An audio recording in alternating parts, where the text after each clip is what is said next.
Those of you who follow either the Soskas or my sister on Twitter probably know who I am because I operate best when I'm with these three ladies, and without them I'm at a complete loss. We are very, very fortunate to have them here today. Three incredible women, my sister and our two adopted sisters. So ladies and gentlemen, I'm sure you got tons of questions. I will kick things off, but of course, let me introduce our guests of honor. First of all, we will start with the brilliant writers and directors of American Mary, Jen and Sylvia Soska.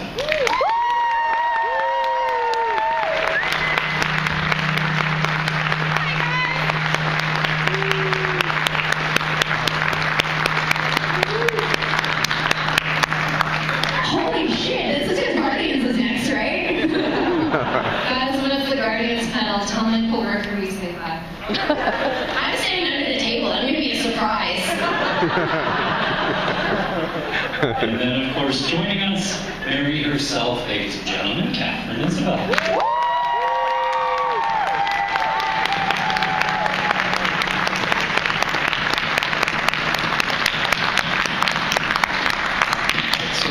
As I said, I will kick things off. You probably know it doesn't require much kicking off, as you can see, we're going to some Red Bull.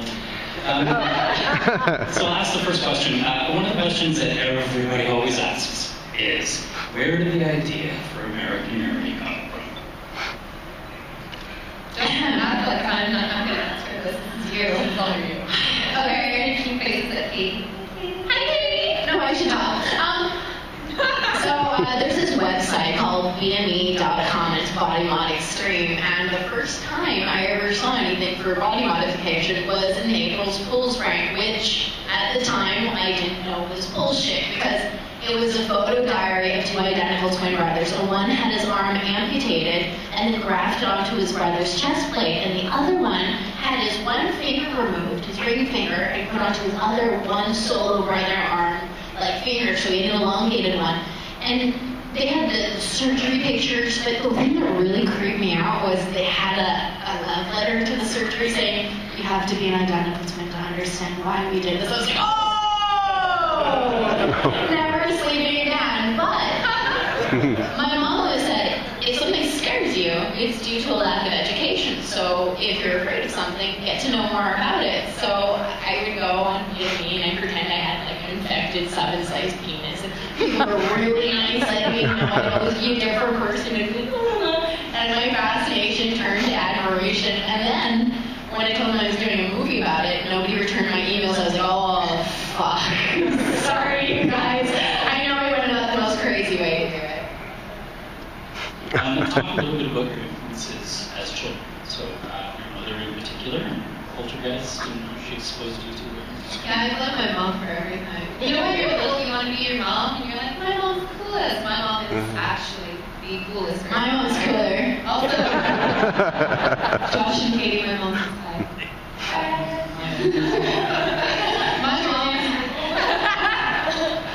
My mom's great. I don't know what happened to us, but she had this massive collection of Stephen King novels, and she tricked us into reading in elementary school. So she said, if you read these novels, you can watch the movies. But of course, even as pretentious school children, we're like, well, the book is better, so I'm just going to keep reading the books. We were horribly made fun of just for being weirdos our whole life. And once, when we were in high school, they started calling us the Fitzgerald sisters. And at that time, I didn't know what the hell that was. So I went to this movie called Ginger Snaps. And oh my god, I was like, that's the coolest thing I've ever been called, ever. I think we got to the title sequence where we're like, oh, this is pretty cool. Yeah, no, she fits. And then we thought over who gets to be Ginger, and I was like, Brian, you be Ginger. Ever since then, I've been madly in love with Catherine Isabel, and I've watched everything. Fucking everything. To obsessive, scary amounts. I still love you, King. And now we came I did. You gave it to me. And I did. You gave it to me, and I was so weirded out. I was like, why did she give this to me? I thought she was like, American Mary's gonna be anything like this. Amy said hi to Phil once on the set of Josie. She doesn't remember, but I went over very quick and I went, I'm a fan. Isabel, I'm a really fan. I love Ginger. You were really nice.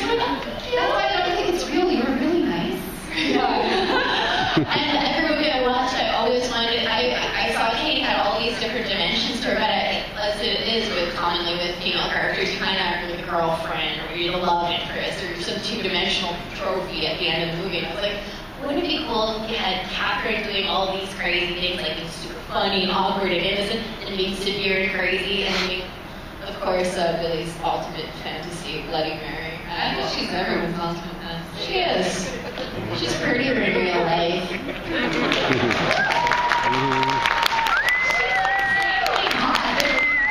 So be on everything constantly. It's just like, this is like a cheap special. Well, not cheap.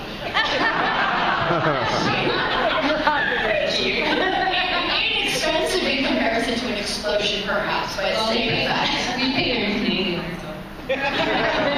Can you tell me about meeting the twins? Oh, well, they sent me the script, and I was like, oh, cool, a horror movie directed by two twin sisters from North America. I'm sure it's going to be so good. And I started reading it on my BlackBerry, and I ended up reading the entire 100 and whatever pages it was on my BlackBerry twice. I was like, holy shit, I'm probably going to go black. This is the greatest thing I've ever read. And I sent it to my dad first. My dad is a production designer, worked on X-Files. Been around forever. And I said, Dad, can you just read this and tell me if I'm crazy or not? And he thought it was amazing. So we set up a meeting at a sushi place in Vancouver at like 5 p.m. or something. I walk in, Sol couldn't talk to me. I was never more scared in my life. So Like, where am I going to sit? I'm like, next to her. She's like, I don't know. What if she's mean? So I was crying for my life. not even worried about it. We kind of have to sit next to me. And we ended up like till 4 in the morning. yeah, I remember we were Watching a range of karaoke night. Yeah, we were at Street Paris, and I was like, you don't understand. I have Catherine Isabel here. She wants to sing. You turn that shit back on. And they were like, you? Yeah, we're closed. Fuck off. They had a hard closing time. Yeah, after that, I mean, it was kind of just, what it is. But it was so awesome because my expectations of like a crazy person, my expectations were so high of you, and you blew them away. Being on the street talking passionately about radical feminism and body modification in the middle of the night, I was like, this is the perfect chick. This is my Mary. And she called me Mary for 2 fucking years. 2 years after the movie, she called me Katie for the first time. I was like, oh, because she asked me to. She said, you're weird enough as it is. You should probably just stop me. It's been years now. You have to stop calling her. It's hard. It's really hard. Can we open it up to questions? Other folks, please. I don't need the mic, but thank you. You got a director voice on that. Thank you. Thank you. Hi, Jake. How you doing? I'm doing all right. Good to see you. Women in Horror, the month, the celebration, 6 years in. American Mary was a big part of that, the way a strong female lead that Catherine plays. Talk a little bit to women in horror and the impact it had on you with American Mary. Even before American Mary, when we made Dead Hooker in a Trunk, nobody would watch it, no one would screen it, we sent it around everywhere. And in 2010, I was talking to a friend of mine, and he introduced me to Hannah Neurotica, and he said, you two are going to get along amazingly. So in February 2010, she started Women in Horror Month, the very first one, and there were female-centered film festivals, and finally we got an audience and we could keep making things. And I feel so lucky because had that not happened, nobody would have screened my movies. I would have gone, like, without you guys supporting Dead Hooker in a Trunk, I could have never made American Mary. People would have been like, but they're already like practicing Dead Hooker, they're like, you're going to make this art house thing? Sure. It was show minutes. We've never seen Dead Hooker in a Trunk. Who's seen American Mary? You know Eagle too?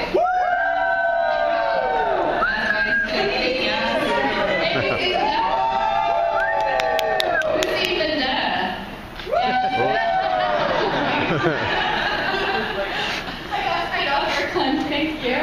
Women in Horror is also amazing because I thought I knew a lot about cinematic history. I didn't even know who Ella Ski was, and she's made over 700 films. She was one of the first directors ever, gendered regardless, that made fiction cinema. She was one who created Cash Dolls because one of her first films was this really demented black and white thing where this woman kind of danced and she reached under a cabbage patch and picked up a baby and just left it on the ground and danced over to another one. really fucked up, but awesome.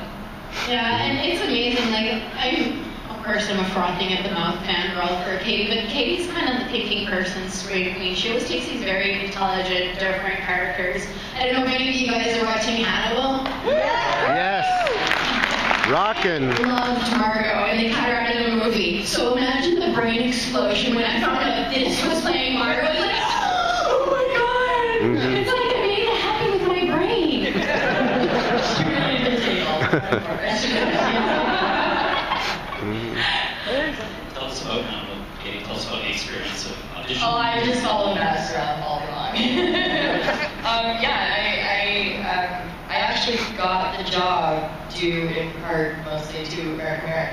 I worked with Brian Fuller before in the past, and I auditioned for the role of Margot, and the studio went, she's not strong enough, we don't like her.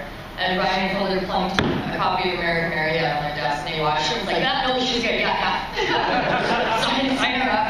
And yeah, I mean, it's such an amazing character, which also I did go to Still, because I didn't have time to read the books, and she's such a psycho fan that she could fill in all the blanks for me, and it sort of really gave the depth to the character and the background and the knowledge that I needed to have without actually, reading it. And then, of course, they made me watch the entire first season one day, and I kind of hallucinated, like, an eviscerated body, like, a reflection of my window during a fire alarm. I was like, oh my god. I was like, I don't know what's happening. The serial killer just pulled the fire alarm, so I went around downstairs and stabbed him to death. And of course, everyone knows there's nothing like that happening. That's the last time I watched 15 hours of Any other questions? What I wanted to say first was that what I think, since you're directing, apart from everybody else, is the characters, how much care you put into them, how well written it is. I mean, the emotion that American Area evokes for me, it was like, I hated myself before. I mean, I watched this film and it made me change how I felt about myself. And such strong characters as yourself and Beatrice and Ruby Real Girl. I mean, to me, that just sets the bar apart and makes it higher for everybody else to have to follow. And I appreciate how much care you put into it. And I wanted to ask you, how does it feel to play such an iconic character? Just Katie, if I can just sort of tell you guys probably couldn't hear. So the question was, Mary has had a big impact on us. I think you're disenfranchised or feel other than. And so the question was, how does it feel to you? Yeah, Mary was one of two amazing female characters that I've been given. Ginger Stamps was the first. And it is very rare in film and television in general, let alone the horror genre, to come across a character that is so complex, that is not outwardly hangy and really has, no redeeming qualities on the surface, but you don't see girls like us reflected back to ourselves very often, like girls like Ginger, Cheryl, sisters, and Mary. And it makes us feel okay, it makes us feel normal, it makes us feel like we're not alone in that. And I think that needs to, be more available to us. And fortunately, through the work of these girls and other people, I'm starting to see that more often. And it's a devil like shooting worm inside when young women come up and tell me that it's impacted them. And of course, I give all the credit to these two idiots, but She's the most humble person. She's the coolest chick on the planet. Did you know, as an idiot, I didn't know how to swim, and she taught me? And I'm an idiot. She taught me how to swim. She's so sweet and so nice, but she's literally just an awesome person all the time, so she doesn't even realize it. Like, I remember when I was like, Ginger had a big thing on my leg. She's like, oh, thanks. I thought it was okay. I'm like, I did okay. I'm like, oh my god, you're so good now. Somebody else, I think, anything on? Oh no, I got a good one too. Nobody else. Hello. Hi, Melissa. How are you? I'm good. My question is where did the nicknames Bob and Harvey come from? That's a wonderful question. You're not going to believe this, I'm a timid person. I'm a girl, and Canadian, and I'm Roman Catholic, so I walk up to a wall and I say, I'm sorry, I'm like, oh, you're a wall, and oh, I'm still speaking to too, and I'm so sorry. We wake up self-loathing and apologetic. And I don't know if you guys have ever heard of the Weinsteins. Bob and Harvey Weinstein. Well, Bob and Harvey are Jen and my power animal. I can't go full Harvey, but I like to sprinkle him in once in a while. So I'm like, hey, thank you so much. And someone comes up, I'm like, hey, fucked up my day, don't do it again. Everyone's like, what? I'm like, thank you.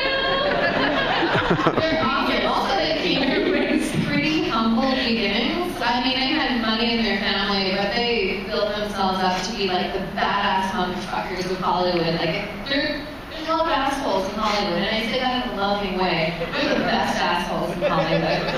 So if you're listening, we love them so much. You guys know that movie Harvey, the rabbit? So we have a monster movie, but because there's already Harvey, we called it Bob after Bob Weinstein because we're so in love with the Weinstein. I think we're very funny. I wonder if it's on the fence. They might be like, this is awesome, or please keep those girls away from us. They're aware of us. I don't know what that means, but it means security is aware of us. Mary in particular, but her other works as well, have been a little polarizing. Can you talk a little bit about the perception, particularly with Mary around the world when you travel? Well, first and foremost, you guys are the people we do everything for. Usually it's an uphill battle against producers and studio people to be like, no, but I have a fan base, and these are the people I'm making the movie for. And maybe they do want, Dr. Grant to be whittled down to a nub at the end of it. And maybe they want to see Katie get on top of Kane and kiss him, because, oh God.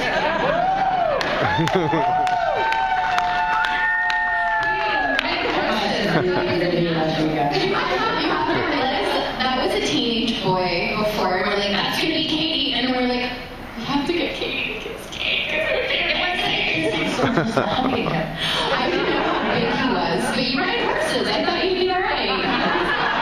It's like a thoroughbred, right? So Glenn's gonna see this, so I'm being very polite, distinct, the reception has been absolutely amazing. I believe our first screening was at Fright Fest in the UK, and was it 1,400 seats? 4,000. Oh, 4,000. Yeah, because I remember I was going to bed and I was totally fine. I was like, yay, I'm at a movie screening. And then I thought, there's 4,000 people, and I'm kidding again, and still, since I mentioned that the first time. In the UK, if they don't like your movie, they're not going to say, oh, I like the... Well, that's good shit, though. No, it's a big shit if I didn't really care for it. Don't know why you do that. Probably prostitution more likely. Them and everywhere we've gone have been so utterly gracious. And this isn't a common story for a movie about with radical feminist undertones about a woman going in a men's working world and does body modification, someone's nipples and vagina gets home. Like that's not a common movie to have got as much ground as it has. And that's because the people have been like Breaking Bad fans. It's like crack to them. Like, have you seen Mary? I'm gonna fucking force you to watch it right now. That's what we're watching again. Who here is first coming to watch American Mary? Yeah. Oh, I know you guys have. Bless you guys. But the reaction from the people around the world has been amazing, particularly young girls that say, I was going to be a model and now I want to be a producer and a director. I'm like, yeah, fucking do that. I'd rather listen to you than some jackass. I met 5 girls going into the medical profession because of Mary today. One of them was like, I don't know if that's a good thing. I was like, I'd rather have Mary so me up than anyone else.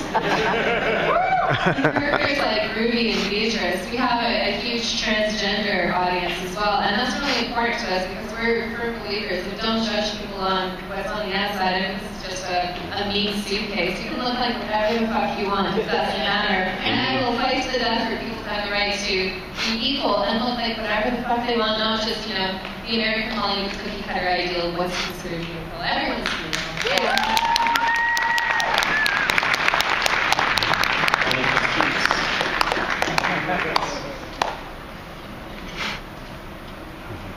Alright, this is going to be a little weird, but... I hope so. Nothing's weird to us. I want to know, as most people may know, this is kind of delves into the world of fetishism. Have you ever had anyone kind of get a little too creepy? Have I ever gone to someone too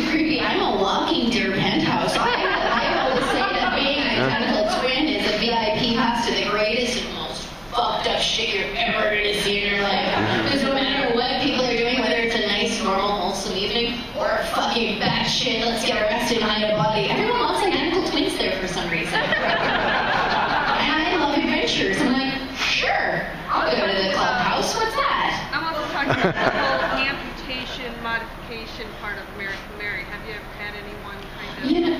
You know, I firmly believe that when I die, it will be a mystery type situation where I'll wake up and there will be pieces missing, like part of Katie will be sung to me. They'll be like, I read between lines, this is what you wanted, right? I'm sorry now if that happened. Well, I mean, for every identity, I was like, if one person sends me one fucking finger, I'm going to lose my life. But I'll tell you one thing. Everybody I've met in the body modification community has been fucking awesome. They're the most... It's just like a horror convention. You wear who you are in your sleep, so there's no neuroses or weirdness or fucked up issues you're not dealing with. It's the clean-cut dudes that never express themselves that you should be really scared about, because those are the Norman Bates now. Those are the guys that are banging their moms and you're like, oh shit. So eloquent. I feel like I'm about to do a sweaty. Katie, everyone always asks you what your favorite horror film is. Yeah, it's always disappointing for everybody. I don't really watch horror movies. I'm a giant chicken. You watch Audition? Which is badass. I did. It took me 4 years, I think. Kitty, kitty, kitty. No, my favorite, I mean, it's not technically a horror movie. Apocalypse Now is very horrific, and that is my favorite movie of all time. So it's really Monica. It's very funny. Yeah, no, everyone's always really disappointed. For years, these girls would be like, oh, do you remember the party? They just kind of wander away. Okay. They'd always offer to bring it over and watch, and be like, you know what, it's when I wash my hair today. It's like an extra. I did get her and her brother to go see Aftershock. Yeah, we were Trying that version. I said because Selena Gomez was in it. She's like, it's a Eli Roth movie. And I'm like, no, it's a Selena Gomez movie. She should have been something higher. You were neat. Is this see the uncut version of Aftershock? Oh god. Dude, oh my god. Horrifically awesome. My mom doesn't drink, but she had a couple glasses of wine. And it's right in the middle of it. I was just like, could you get us some wine? During the part where it started to get really awful, I leaned over and apologized to you guys and my mom. Sorry, I thought this would be horrible. Sorry about that. I tricked you. Not this horrible. Thanks, Eli. Tell us a little bit about your relationship with the cast as well, too. It's not your Tristan and Paula, folks that work with. So. Oh, I hate them. I have to get in the minutes so I don't have to be next to this one. Me? You've been waiting a long time. We're like an STD. Once you catch Soska, you're stuck with it for life. Thank you. We're just beautiful STDs for life. We really, because we're field actresses, you can really get emotionally connected to her cast and her characters. Like Kai Erickson, who is Seth, best buddy of ours. Tristan is like, she's like our Wishes of Eastwick summoning creature. Like, I think just made her, because there's no way a human should legally be able to exist as that and just walk around. As an example, those of you that saw tease for torture porn. So I'm like, this is really sensitive material for my actress. I need to call her up and have a normal talk. And I'm like, hey Tristan, so I'm going to be doing a segment for ABC's of Death that's called Tease for Torture Porn. I'd like you to star in it, but there's something. And she's like, it's a tentacle rape. I'm like, yeah. Can I tentacle rape or am I going to be tentacle raped? You're the rapist. Cool. I'm going to send you all my tentacle rape photos. There are lots. And Paula Lindbergh, bless her heart, when we first started doing American Mary, nobody wanted to pay for it. Eventually my parents remortgaged their house to be the first in that series. They saw Dead Hooker and they're like, there's no way you two can do this. There's no way. People would be like, oh, if you brought in a real director, maybe. Which was always super fun to me. That's okay. People still say that to me, like, shut up, I am real, you can touch me. But Paula went under 16 hours of prosthetics with novice prosthetic artists that were making her crotch piece in my godfather's veterinary clinic that we were there for 28 hours. Wow. I kept apologizing to Paula, but Paula had worn prosthetics before, and then she worked with maskers and that. She was like getting shiatsu and calming music, and she was in and out under an hour, and she's like, oh, I see why you were apologizing. Yeah, you didn't have that experience first. Yeah, but I think that Jen and I always hire our crew, we always hire our cast, we get to know these people really well because it's like a family, and I think if you watch American Mary, a lot of people worked below the rates. A lot of people fucking just brought things from home, brought wardrobe. Dr. Grant's prosthetic was a special surprise gift for me, the whole fucking puppet, because I was like, oh, this is how I want to shoot it. And Todd Masters was like, well, if you could shoot it anyway, how would you do it? I'm like, well, it'd be this wide shot, and you'd be in the middle, and Mary would be circling. He's like, oh, that's cool, you should shoot that one. I'm like, yeah, I can only afford the little back thing and some stuff on his face. But you watch the movies, and you see how much the crew and the cast cared, and I think that's why they're good. A lot of people are like, oh, it's the twins, but no. Put me in a room, no movie will come out of me. Put me with the people that make me look that awesome and work their asses off, and the movies are fucking sick. A narcissistic comment. I thought we could get so many actors we worked with to come up. Have you seen our blood drive thing this year? Give it up. Yeah. Notice they're all our former cast. Dr. Mike shorts in short shorts washing a car.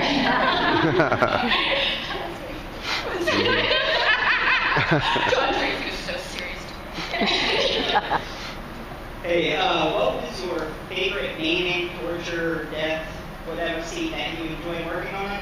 And if you had a choice of how you would want to go in the movie, how would you want to see yourself? Oh, that's good too. Well, Katie, what was your favorite death? I bludgeoned my friend Sean to death. He's like my best friend. I bludgeoned him to death in American Mary. Security guy. The security guy, yeah. How would I like to go? Just like really grim thing. I can do that. I never have just a nice smothering death, really. In a movie now, not real life. My favorite death ever was Mary's, oh wait, spoiler, Mary's death scene. Oh my god. And they were actually kicking us out of the location while we were shooting it. And then, yeah, and then was running interference, and it's hardcore, and it's just giving it like the whole time, and we have camera guys running around, lights going off, and she was so beautiful dead like that. And I drew little like pictures. She's so fucking good. I love that. I can watch it forever. Everyone's just like, why is she good? Because it's the most beautiful thing I've ever seen in my life. And how else would I like to kill Katie? How would you like to die? Oh, me? In a movie. Me dying. Huh. Never thought of it. Never thought of it. I'd like a friend of mine to kill me. Ooh. Chainsaw from Patrick Bateman. His little chainsaw outfit, this outfit. That would be my favorite death.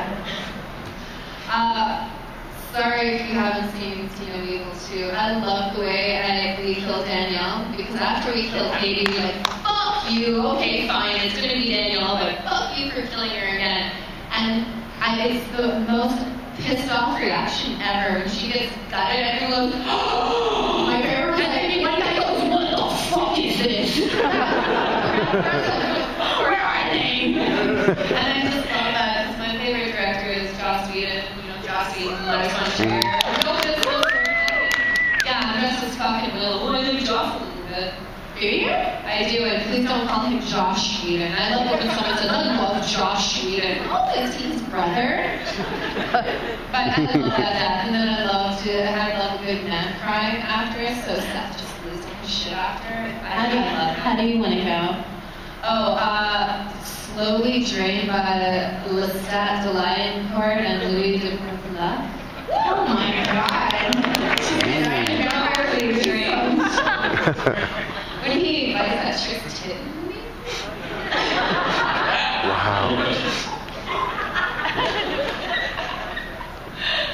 So, I'm a big wrestling fan. Oh my god. Yes! Yes! Yes! Yes! So, there's 8 of us. to you guys was American Mary, but then I was following along on Twitter watching Raw one night. You guys were live WWE.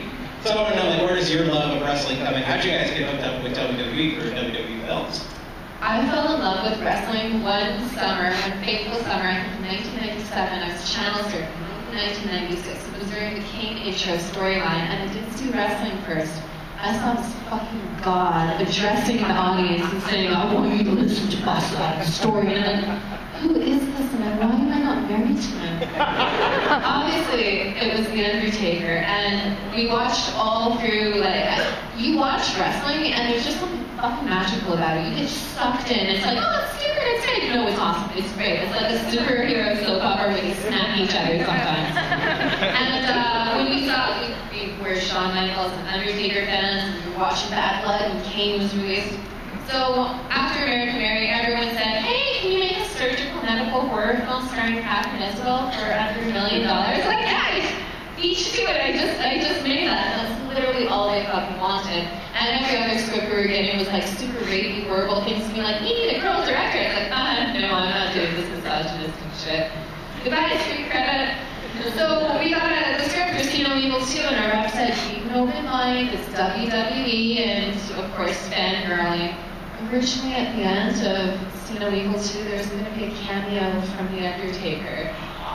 Right? I know. Free no evil. Free no evil. And at the same time, when we got there, we pushed away from the desk, and we were like, did you get there yet? Did you get there yet? We freaked out. And then we had a 20-minute interview, which we thought wasn't with the studio heads, but it was Lionsgate WWE, and we're like, we're convinced there's no way they're gonna hire us. It's like, the movie is sick, Undertaker's awesome, I know it's gonna be killer, can't wait to see it, thanks for talking to us. Thanks for watching American Mary, I know that's and then they called us the next day and they're like, you're hired, and The Undertaker's no longer in the script. I was like, good and bad. Literally after I signed, I was like, oh, I get it. They were honey dipping. He was honey taking me. Oh my God. Hello, please. Hi. Okay, I love your cameos in your films, but I really want to know when you get to star in another movie, please. It's not a movie, and I'm not allowed to say what it is, but we are starring in something, but it's TV. You're gonna get real tired of our sinister asses. You're gonna be so tired, but it's just Jen and I being batshit fucking crazy, and I'm super stoked about it. Oh, but Dead Rising Watchtower came out, and Jen and I are horny zombies. So when you see two whores with a gimp and they're zombies, I was trying to get Jesse Metcalf the whole time. He's good. He beat the shit out of me. But we do a lot of acting we're retired from acting just because everyone gives us like stupid, like, hey, I wrote this, you're gonna fuck me in this movie roles? I'm like, no, thank you. I'd be terrible at that. How's your exes? But I think we're going to be in Ricky Bates Jr.'s next one, or in his last one for a little cameo in Suburban Gothic, which was awesome, because I could be the rest of the movie. Can you tell us a little bit about Hannibal and what else you're doing? Yeah, well, I can't talk much about Hannibal. So never mind, Josh. I don't know if anyone saw 88 that came out. Christopher Lloyd. Yeah, it's a really fun movie when you're going circles back and forth between two timelines. Has a lot of guns and pretty nasty attitude. I also like you. Romantic comedy called How to Plan an Orgy in a Small Town. With my good friend Joel State from Firefly. Yeah, and a couple other things that Other questions? If you guys were to step outside of the horror genre, what would you direct? Anything for Disney, because they have so much fucking money right now. I hear they're assholes, but I don't care. They pay you. We have as two separate people, which is novel, right? Funny story, we had an accidental meeting with Disney. I don't think they researched anything. And I was like, we snuck past the goalie or security somehow. And this was right while we were making American Mary. And I didn't want to say what my first movie was called, and I didn't want to talk about American Mary, and they were trying to get us to, like, sex up in a Disney way, this web series they were doing, and they didn't like any of our ideas. And then they go, "Well, what was your first movie called?" I'm like, "No, we haven't saying the title. No, I'm already getting my dad credits right. Thank you, sir. You are on the walls. And then he's like, "Well, what's the new one about?" I'm like, "Oh, it's called American Mary." "Oh, what's that? That sounds like a family movie." I'm like, have you ever heard of body modification? By the time I explained it to him, I was already out the door looking at the Maleficent art, like, "Oh, this is so cool. Must be next door to Kara." Well.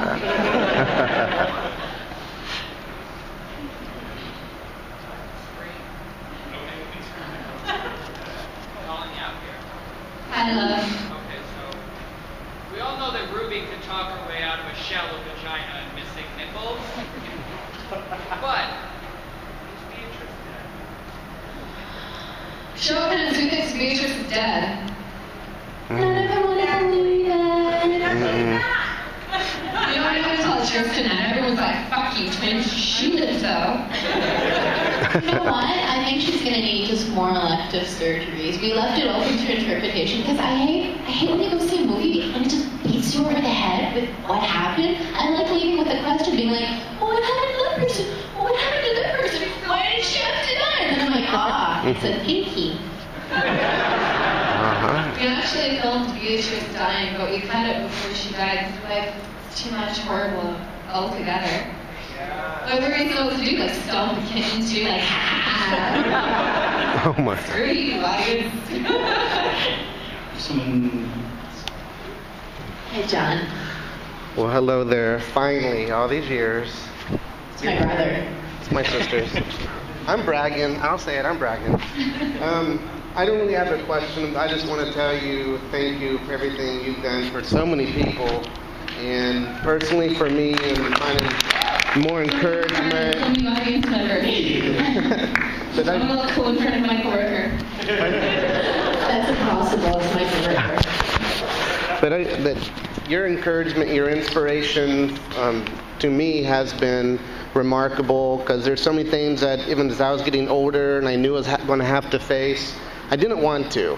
And a lot of things when we have talked, you have said that gave me the courage, as well as I had good family support too, that really kind of helped go, you know what? Hearing what you guys did to do what you want to do, there's no way in hell I can't do it. I don't care what it is. And if I don't do it, then I'll never know whether I'm going to succeed at it. So I'm doing it, and I just want to tell you thank you. You guys mean the world to me. Oh, thank you. But you're going to do it anyway. And everybody out there who's miserable in what you're doing, dude, there's no guarantee for a fucking do-over. And if two fucking psychotic people like us can do it, dude, it'll be a cakewalk for y'all. Just learn as much as you can about whatever you want to do and go and make it happen. That's true. Switching gears, tell us a little bit about Vendetta. For those of you who don't know, of course, all of you follow every one of her movies. Oh, you didn't know? I'm not enough wrestling. I'm sorry.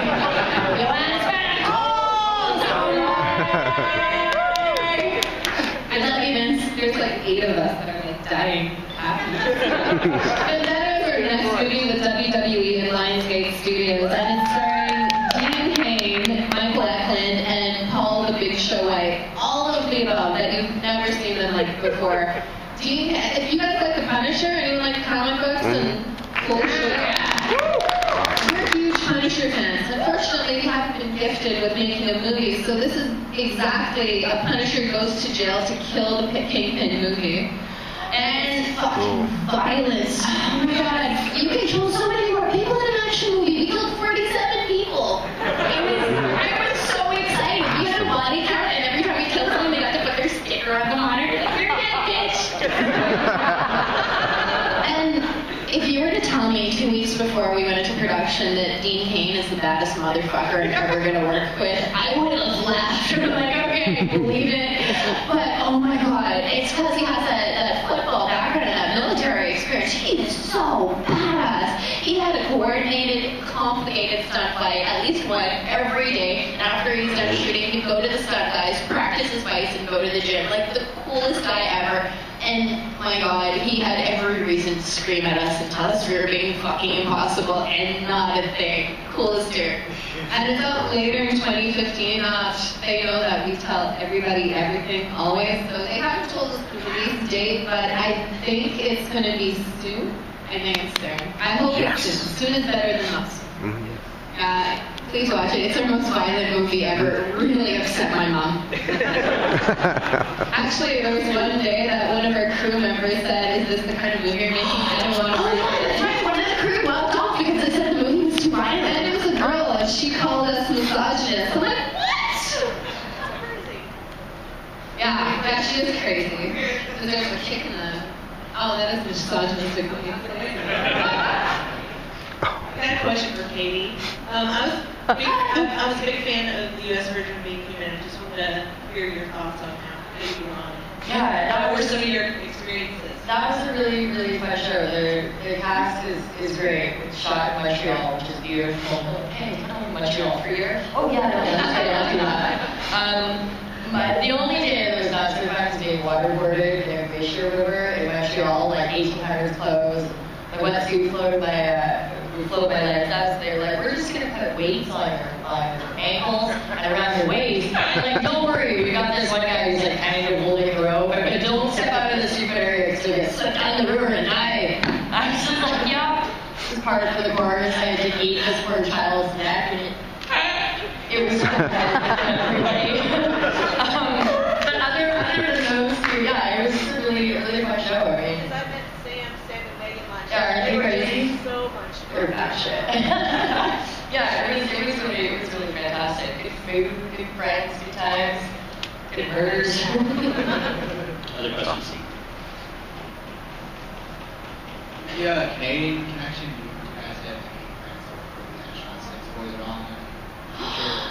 Connor's my ex-fiance. Thanks for bringing up a really hurtful memory. She's the one that got away. You should have seen them in Australia, though. I know, we're trying to rekindle that flame. No, I love Astron 6. If you guys don't know Astron 6, Astron 6 is a badass group of Canadian filmmakers.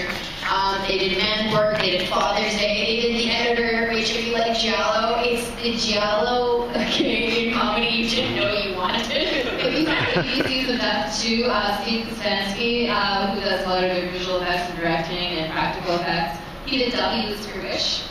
And they have a Kickstarter for this fucking amazing all in practical effects. These guys they work 10 months out of the year and save their money, so in 2 months they can make a movie. And I've been in something, so I got their waiver, and it basically says you can die on an Astron 6 movie. You can't sue anyone. My lawyer was not happy I signed that. I was like, I'm talking to my living room. I think it's fine. But they're insanely talented. I have another comment I wanted to tell you. I was talking to Barbara Crampton last night, and she asked me what my favorite film was. You know, the reason I saw it. And I said American Mary, and she said that is a great film that she nominated that for the Fright Fest and everything. And I said, yeah, they're my favorite directors. She said, yeah, they're awesome, aren't they? And I said, yes. Barbara is so nice. I cried the first time I met her trying to make a sentence because she really was stood up for American Mary at the festival she was, and she was one of the judges. When Kanye West had Fantastic Fest, Katie had to take me out because so it was like Katie should be Best Actress. Even if you hate me and everything, she was fucking brilliant in that movie. She's fucking insanely talented. Barbara ended up giving Katie a trophy regardless because she was outweighed 2-1 for her vote. And I wish I was not the actress who she gave the award to because she presented it saying, just so everyone knows, I don't agree with this decision and I was bullied into making it and I don't agree with it and here's your award. And I was like, Barbara, fuck yeah! That woman so much. Geek! You look awesome, you're cosplay! Oh my god. Sorry, I have strange Tourette's. Also, you should have geek. I was like, well, that's the way to alienate your canvas.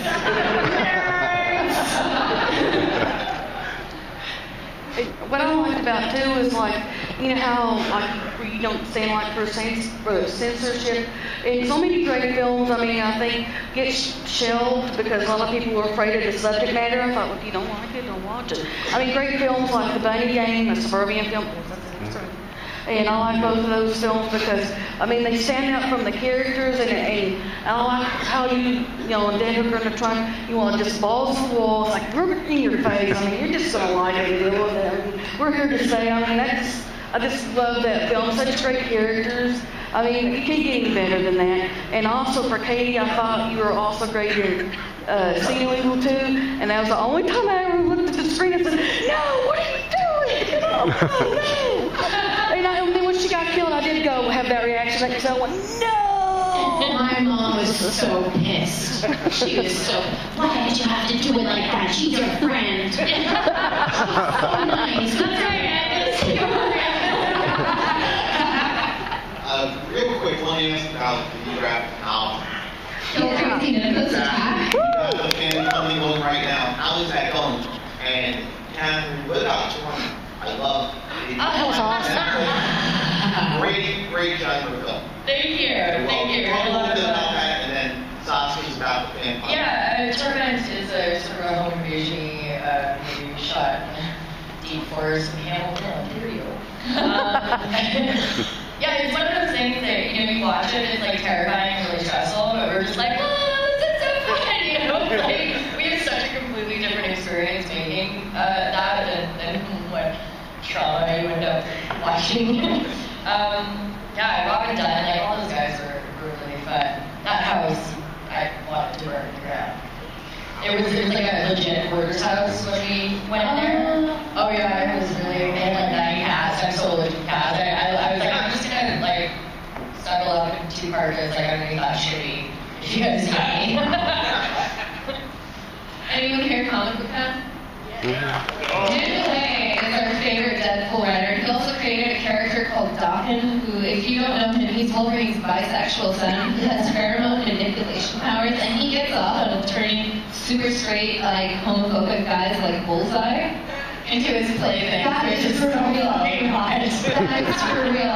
It's reading the comic, I was like, this is cool, this is awesome. Does he make you out with Bullseye? What the fuck? So he actually is a fan of ours, and we're a fan of his, and we started talking about, yeah, you should, you know, I had this idea for something called Kill Crazy Mythos Attack. If you ever want to do a comic, if I ever want to do a comic book with you, yes, absolutely.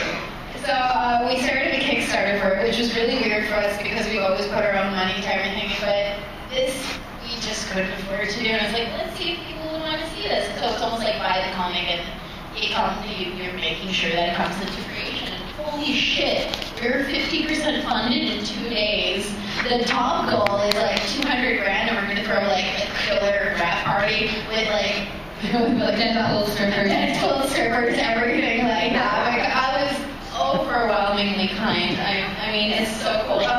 It's about this shitty scientist called Purvis Gunt. And he's the most disgusting human being. And he's trying to get chicks to fuck him. He won't fuck his wife, Katie Mellencamp. So he goes and he creates this serum to make girls screw like porn stars. But unfortunately, he's a shitty scientist and he becomes Joe Crazy info. So now he has to make a serum to make women not want to fuck him, which isn't hard because he's deplorable. Also weird here in the comics is sisters. We're a couple of nuns who fuck shit up. We become nymphos, and if you give to our Kickstarter, you can be a nympho yourself, or you can get killed by us. There's some artwork out right now of me chainsawing through some dick. Yeah, awesome. She's so proud of that. She could die tomorrow, right? I chainsawed a dick in a comic on my grave. I started at the dick and I go right up. Right up. I'll get you guys a copy. Yeah, thank you. Are you happy that the other character's named Kate? Am I happy? Yeah. You want us to drop her? Yeah, seriously. Okay, no, absolutely. Katie Mellencamp. We'll make a cosplay for you too. Okay. And for one last question, so I'll do before we get to wrap it up. How was that enough answers? How did you not put that in the movies I've done with you? Question for Katie. What was it like working on the set of Supernatural? Oh, Supernatural was fun. Those guys are awesome, super hot. Followed them around all day too. Yeah, we shot in one of my favorite locations called Burger Town. It's like this old, dilapidated western town in Maple Ridge, BC. And yeah, I had to learn how to drive a sick 1960s turquoise Volkswagen Beetle in like 5 minutes on set while everyone stood around watching me. And I'd be like, okay, yeah, like, call me later, like, my brother. Get it, and go, brrr! Every single time I almost killed like 9 people. That was my best memory from that. Ladies, thank you very much for taking questions. We'll be here, of course, for 2 more days. Thanks for joining us.